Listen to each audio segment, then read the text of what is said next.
Kahit yung likod, pininturahan ko din siya para siguradong protected siya sa water. Tatapusin ko lang to dito. Unlike before, kung nakikita nyo yung picture niya, ilalagay ko yung picture niya dati. Medyo brighter lang yung red niya, pero pag once na natuyo siya, kasi medyo basa pa siya, magiging ganito na yung kulay niya, parang matte.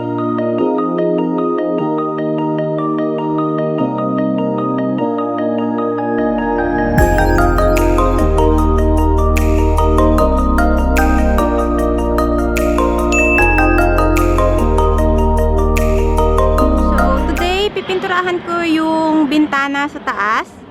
So, akyat tayo dun mamaya.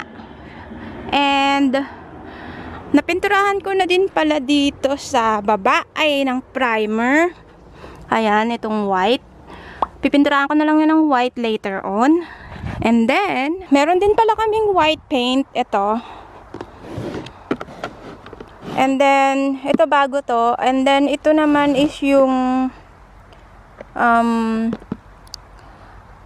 bubong, pako sa bubong, and then ito naman is yung pintura sa bubong. So yan yung mga kailangan namin for today. Magmamask lang ako kasi mataas doon banda, so tignan na lang natin ang mangyayari. Tignan nyo, maayos na yung dun sa taas na pinturahan ko na, pero yung dito sa kabilang side hindi, kasi hindi ko abot. Iuurong ko na lang to I think tomorrow. And then, pipinturahan ko pa ng white yung bintana. So, yeah, pipinturahan ko lang yun dun sa taas. Yan na yung itsura niya ngayon. Maayos na. Si Pangit pumunta lang dito saglit. So, ayan na yung natapos ko. Itong bintana, napinturahan ko na yan. So, inurong ko lang tong bilstening dito sa gilid para mapinturahan ko yung meron ditong walang kulay na red. And yeah, okay na yung dingding. Mukha na siyang maayos, no? And lahat yan may pintura na until up to the top. So I think pinturahan ko na lang yung gilid dito na white, so it looks nice. And si Pangit, uuwi na yan. Dadalahan niya ako later on ng pancake. And tatapusin ko lang to hanggang mamaya makauwi na kami. Pero until meron pa tayong time, tatapusin ko siya. So, mag-voice over muna tayo dito dahil sobrang lakas ng hangin. And then, hindi ko rin na ma-explain sa inyo. Basta, ang ginagawa ko dito is pinipinturahan ko siya. Tignan nyo na lang kung gaano siya kataas ngayon. And ang ginagawa ko is pinipinturahan ko lang yun dun sa taas ng bubong. And sa super lakas ng hangin, gumagalaw yung scaffolding, kaya nakakatakot siya. So, ang ginawa ko is tinigil ko muna yung pagpipintura dito dahil sobrang lakas nga ng hangin. Ang ginawa ko is lumipat ako dun sa kabila and ini-start ko na lang na tanggalin yung pintura niya, yung old na paint dun sa kabilang side ng bahay. And nakikita nyo, gumamit ako dito ng brush. Ayan yung metal brush. And ang gagawin ko dan is kikiskisin ko lang naman siya, tatanggalin ko yung old na pintura niya para mas lalong kumapit yung bagong pintura. So, yan na lang yung gagawin ko. Kasi dito sa kabilang side na to is hindi mahangin and hindi umuugong. So, yeah, nakita nyo naman, gumagalaw ng bongga yung mga dahon dahil sobrang lakas. And nakita nyo naman, and dito is, natapos ko na yung gilid. Medyo first coat lang yan. And ang ginagamit ko na is yung bagong pintura kasi naubos na yung isang bucket. So, bagong pintura na yan. Nakita nyo naman, medyo okay na yung itsura niya. Sisimulan ko na yung kabilang side. And, ang gamit ko lang dito is itong hagdanan. Nakita nyo naman, sobrang liit. Kaya hindi ko rin maabot yung dun sa taas. At, ano pa ba? Yeah. Nakita nyo, sobrang lakas ng hangin. Hindi ako makapagsalita dyan dahil umuugong lang siya. And, yeah, yun lang naman. So, ito na yung nagawa ko for today.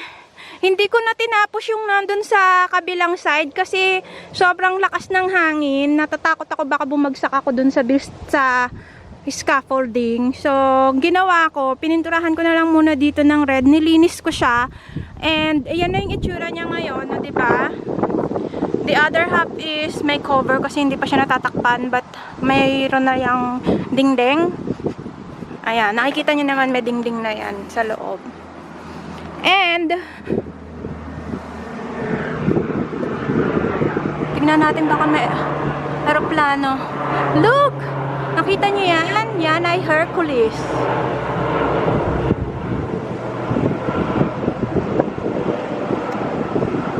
O, diba?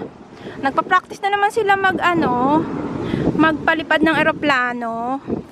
Alas 6 na rin ng gabi, si Pangit andito na. Ayun, no, kagaling lang niya yan, galing sa training niya. Ayan, nagpa-practice dun sa computer niya. Sana matanggap siya dun sa trabaho niya na bago. Yan, kasi nung pandemic nag-stop siya mag-work dahil sa anong tawag dito? Lagi siyang nakakasalamuha ng maraming tao, so ayaw niya na magkaroon ng corona. And then ngayon is meron na siyang bagong work na pinagte-trainingan niya. And disaster. Tingnan niyo naman.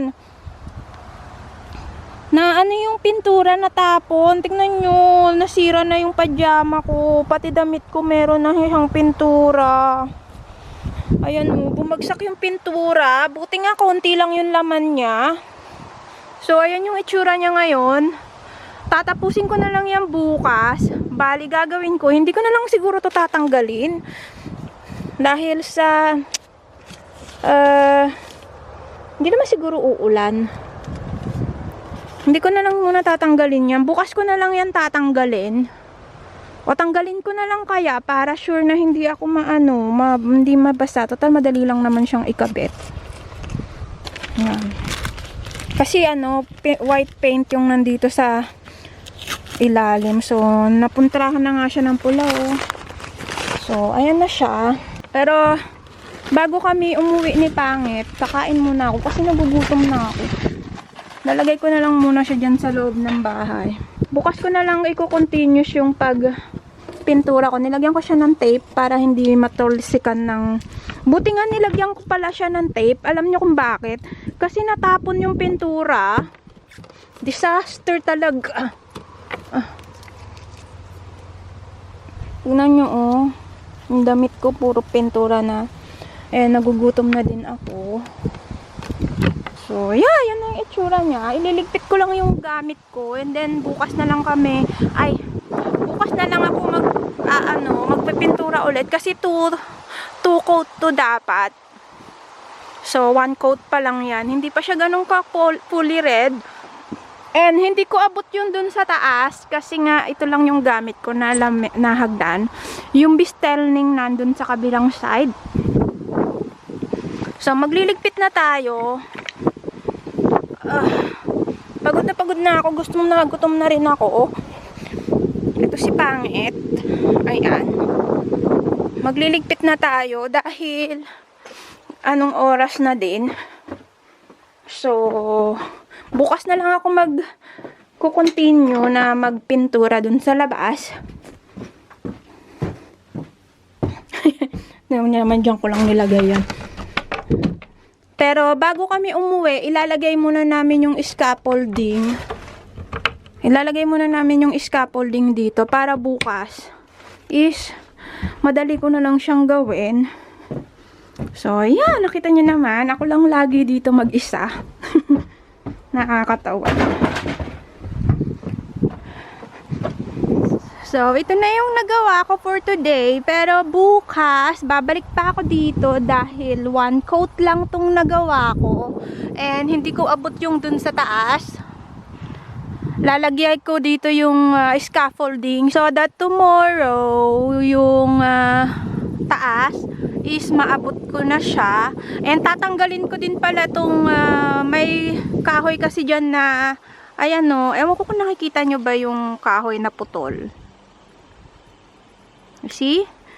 Tatanggalin ko yung kahoy na yan kasi tinanggal namin yung dito. So, tatanggalin ko din yan tomorrow. Para mapinturahan ko rin yung sa taas. 2-coat to. So yeah, yun lang naman ang nagawa ko for today. Medyo nakakatuwa kasi mukha na siyang bahay. Kahit tumingin kayo dito sa gilid, mukha na siyang malinis, no? So yeah, bukas na lang ulit. At malamig na din. Uuwi na rin kami ni Pangit. Yun lang yung nagawa ako for today. Magpintura ako.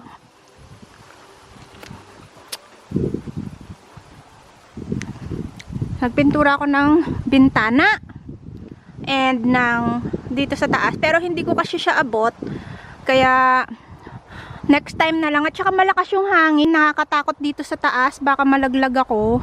So doon muna sa kabila yung gagawin ko.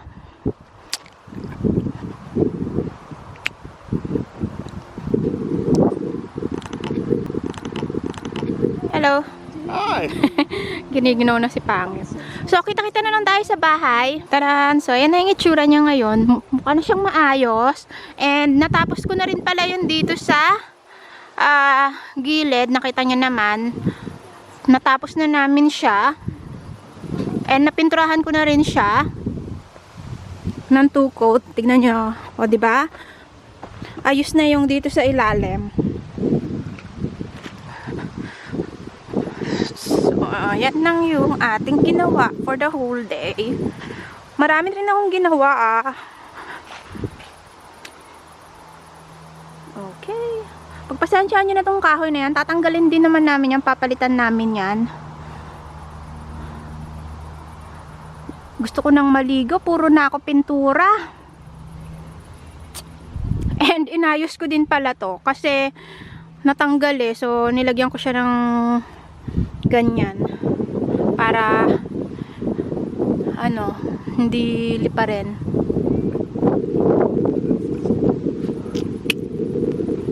So meron akong nakitang palaka. Ayan o, may palaka rin naman dito. Ayan o, namamasyal siya. Maliit lang siya. Ayan o, he's so tiny. A baby frog. Yo, naliligaw siya. Here. Come here. Ayaw niya sa akin lumapit. You come. Yo. Yo, yan o. Namamasyal siya. Uuwi na kami ni Pangit. Carry this, baby ko, my loves. Push. Oy. Yeah, kakainin ka ng ibon. The bird. They maybe eat him. Hope he can hide. And tignan nyo to, meron ditong kulay orange na mushroom. Diba, ang cute niya. Kulay orange siya. Gusto ko siya hawakan, pero no. Yan ang mushroom na color orange. Tingnan nyo.